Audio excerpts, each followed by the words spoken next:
Hello and welcome! Today I have been requested to review Tomb Raider for the PlayStation.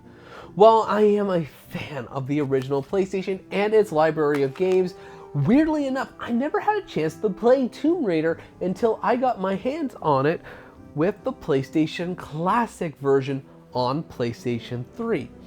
So join me as I take my first look at this classic game.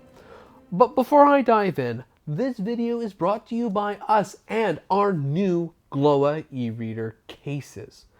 When my e-reader's original case broke apart, I was disappointed to learn that there was no third-party cases that had a sleeve cover for it. Which is why when I made my own e-reader case from the ground up, I made sure that every case had a sleeve cover if the e-reader supports it.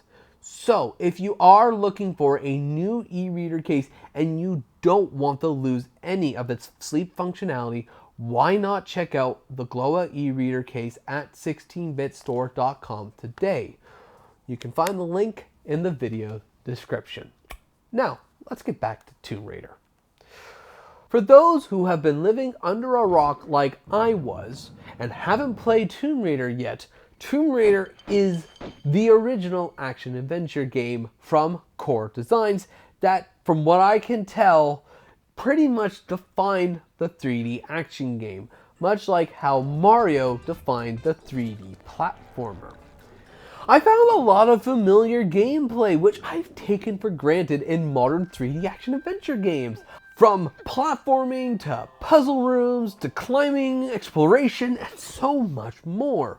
But while the gameplay is all here, I wouldn't say that the experience is as refined as I am used to, as Tomb Raider is very rough around its corners.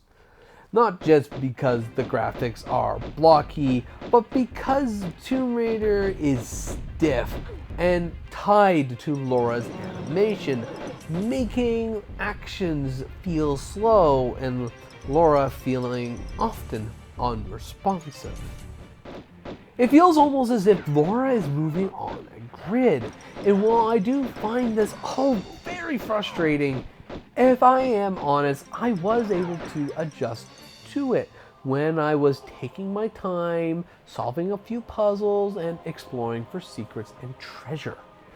But when I found myself in combat where the enemies can move faster than Laura can animate and I can react, the game really frustrated me, and I died more times than I care to admit. It grew to a point where I just wanted to put this game down and never pick it up again. But I know that a lot of my frustrations from this comes from the fact that I've been spoiled by playing newer games which cut a lot of its inspiration from Tomb Raider. I have to keep reminding myself that this game released in the early years of the PlayStation, where the very concept of saving was a novelty and not a set-in-stone game feature. And yet, despite being a PlayStation 1 game from 1996, Tomb Raider honestly feels like a later PlayStation release, with its smooth and beautiful animations, outstanding for PlayStation game aesthetic, and a gorgeous soundtrack. Tomb Raider does so much right that I want to forgive what it does wrong. But even then, Tomb Raider just isn't my cup of tea. The gameplay is just too stiff, and the story just doesn't grip me enough to make me want to continue playing. I can see myself playing through this game if it was a lot easier, or if I had access to emulation software to give myself save states. While this wasn't the game for me, I can say that this is a good game, and that's held up remarkably well considering its age.